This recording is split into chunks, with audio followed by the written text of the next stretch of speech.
So, and guys, start na tayo. Gisa ko lang yung ginger.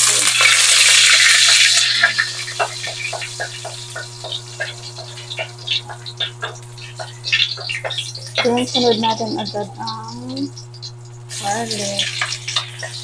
Mabilis ang luto lang ito, guys. Ayan, nagsisibuyas.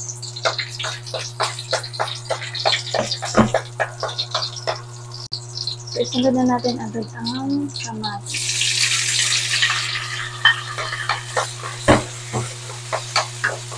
Ayan, gisa-gisa lang. So, ayan, hintayin lang natin masote yung ating mga sibuyas, bawang, ginger, and kamatis. Hintayin natin siyang durog-durog o lumabas yung katas ng ating kamatis, guys. And nilulutuin natin, guys, is kinamatisang manok. So, madali ang luto lang to, guys. And napakasarap nito, guys. So, hintayin lang natin yan yung ating kamatis. So, durug-durugin natin ng ganyan, guys, para kumatas na yung ating kamatis gamit itong spatula natin. Ganyan-ganyanin lang natin siya, guys, para madurog yung ating kamatis.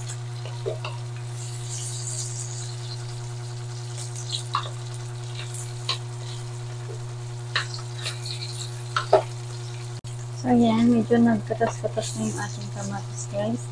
Uunti lang yung ating kamatis. Okay sana. Mas maganda kung madami yung kamatis natin. Pero dahil uunti lang is okay lang yan, guys. Lagay na natin yung ating manok. By the way, guys, yung manok na ito, guys, is binabadan ko na siya ng seasoning. So, kung kulang pa yung lasa nito is magdadagdag na lang ulit ako. So, ayan, guys. Lagay ko na yung ating manok.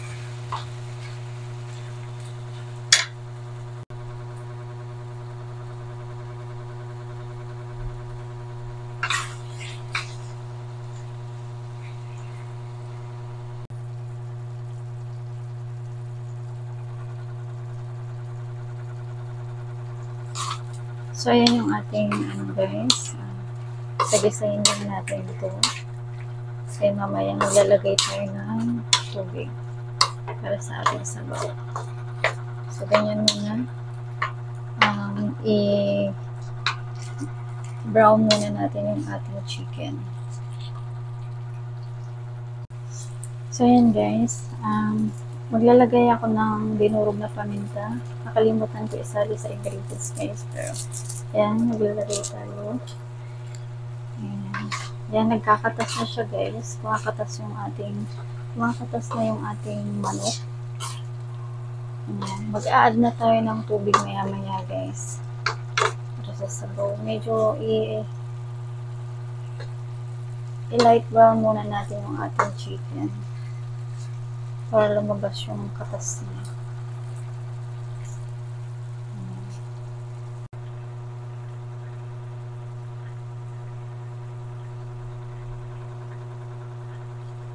So, guys, maglalagay na muna ako ng patis. So, mga ganyan muna. Tapos mag-add tayo ng tubig, guys. Then, check na lang natin mamaya kung matabang pa siya.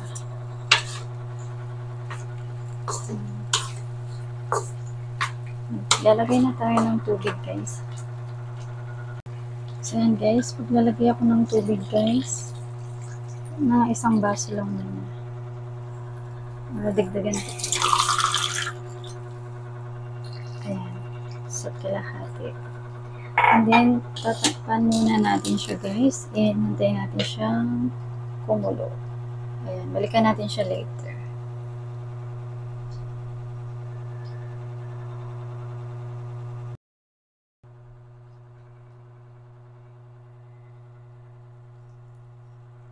So, yan, guys. Kumukulo na yung ating kinamatisang manok.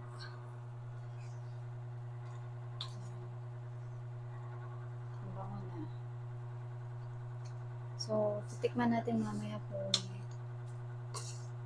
tama na yung kanyang lasa, guys. Guys, kulong-kulo na yung ating manok. Medyo lutuin natin siya ng bonggang-bongga, guys. Hindi, tikman ko muna siya, guys, kung tama na ba yung kanyang lasa. Kung magdadagdag pa ba ako o hindi.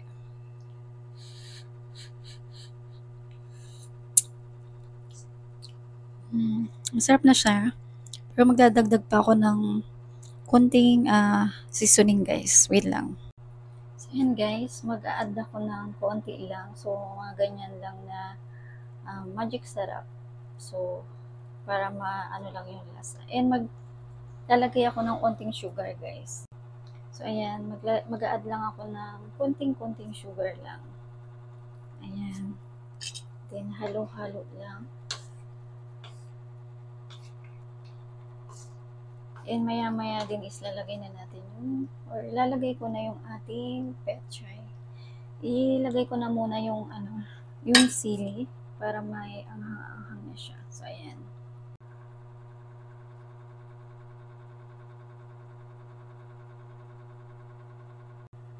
Ayan, okay na yan guys. Tamang-tama na yung lasa niya. Lalagay ko na tong ating pechay. So, yung pechay natin is malalaki. Hindi ko na siya hinati-hati guys. Lagay na natin siya ng ganyan. Tama na yung lasa niya. So, hindi na rin ako nag-add ng tubig. Okay na yan. Ayan. And then, takpan na natin siya. And balikan natin siya ulit mamaya guys.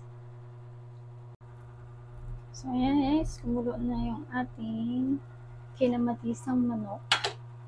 Ayan, nag-ano na yung ating pechay. Halu-haluin lang muna natin siya para ma-absorb niya yung ma-absorb ng pechay yung lasa, yung nuot ng ating sabaw. So, ganyan guys. So, okay na yan guys. Luto na yan. Ang sarap. Sabaw pa lang, napakasarap na. Ayan.